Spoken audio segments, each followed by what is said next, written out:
Waiting at a grade crossing, you count the cars. Eventually, the last freight wagon slides through and you see what is on its end. A small box with a blinking red light. No windows, no crew visible. The train disappears and the gates go up. For most of the history of North American railroading, the last car on a freight train was not a box. It was a full railway car, staffed, equipped, and operated as part of the train. The caboose was a fixture for roughly 150 years. Then, in about a decade, it vanished almost entirely from the network. The red light that replaced it is one of the more quietly significant pieces of technology in modern railroading, and the story of why it took as long as it did is not what most people assume. Let's get into it right here on Small Things.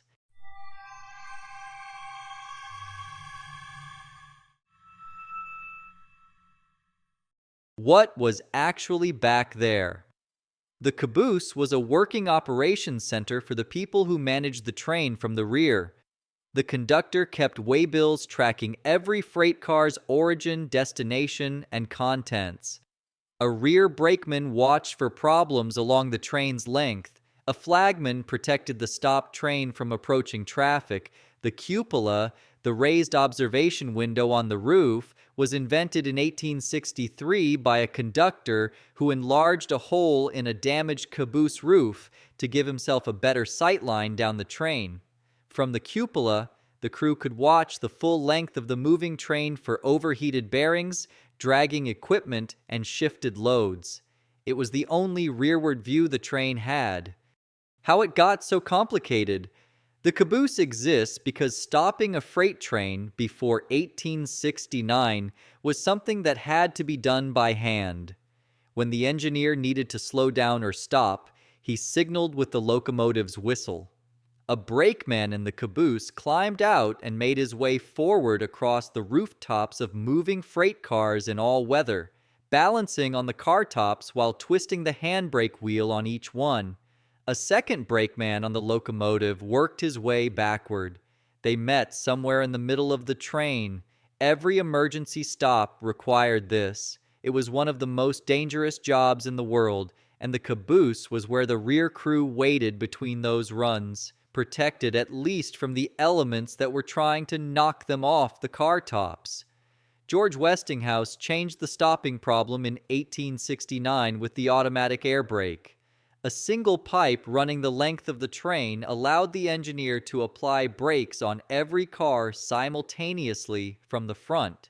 The brakeman no longer needed to walk the cars to stop the train, which removed the most dangerous element of the job, but they did not disappear from the caboose. The cupola still gave them a vantage point that nothing else on the train could offer.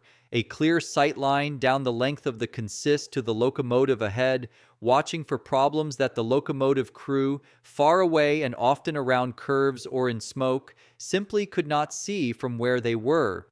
Over the following decades, the caboose became more elaborate. Conductors needed space for the waybill paperwork that tracked each car through the network.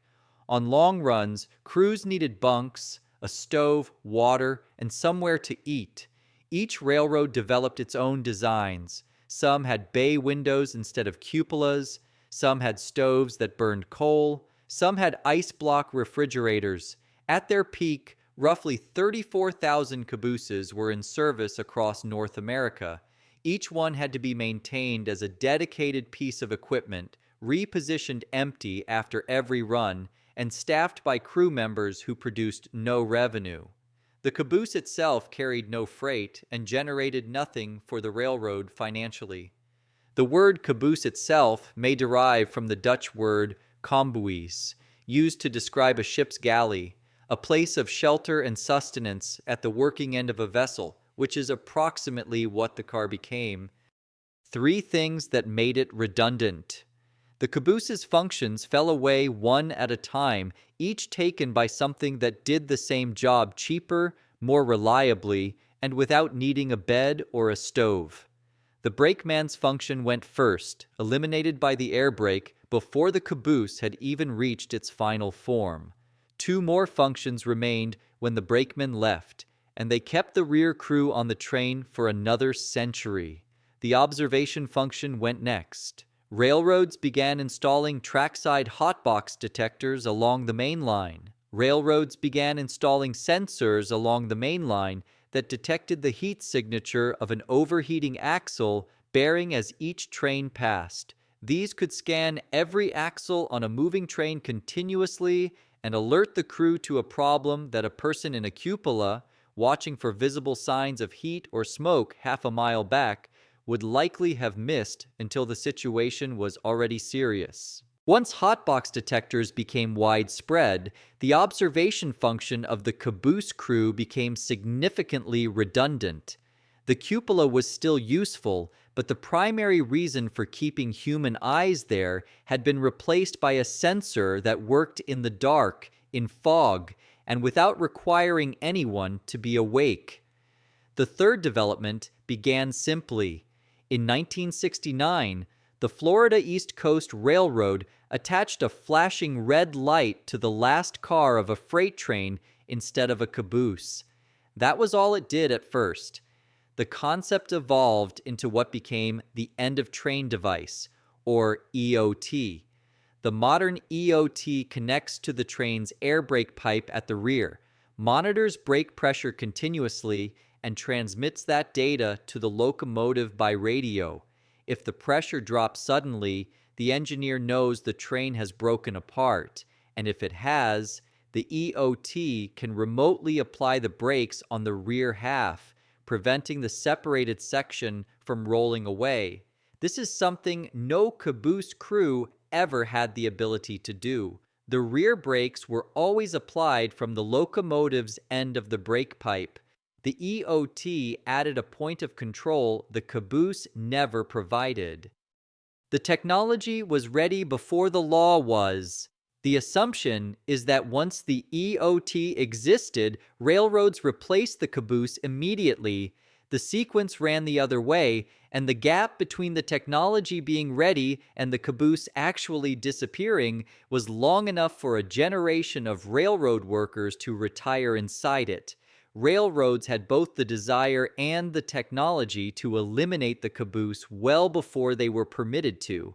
State laws across North America required minimum crew sizes that included rear-end personnel. Union contracts specified not just how many people had to be on a train, but where they had to ride. For years through the 1970s and into the early 1980s, freight trains ran with EOT devices attached to the last car and full cabooses trailing immediately behind them, paying crew members to ride in cars whose primary job had already been replaced by the box a few meters ahead.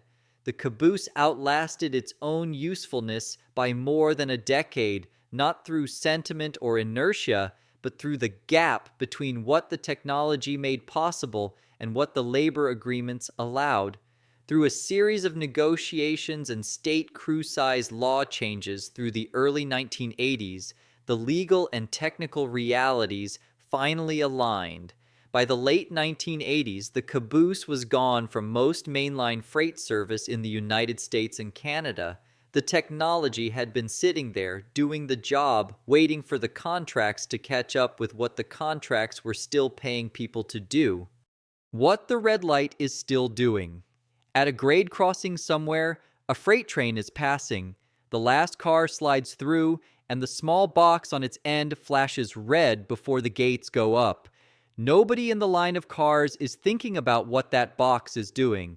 It is monitoring brake pipe pressure at the rear of a train that may be 2 miles long, telling the engineer the train is still intact.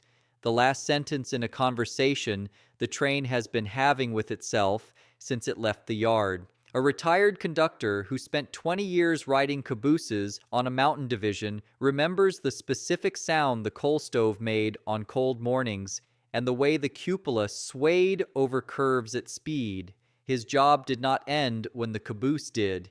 It moved forward into the locomotive cab, and the waybill paperwork moved into a laptop. What ended was the particular quality of riding at the back, watching the train from inside the train, knowing where every car was because you had been looking at them for hours. The EOT monitors brake pressure and detects separation. It cannot look sideways at a car that is riding wrong.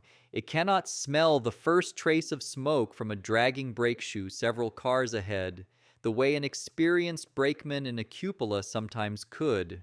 At a remote location where radio signals fail, it cannot flag down help with a lantern.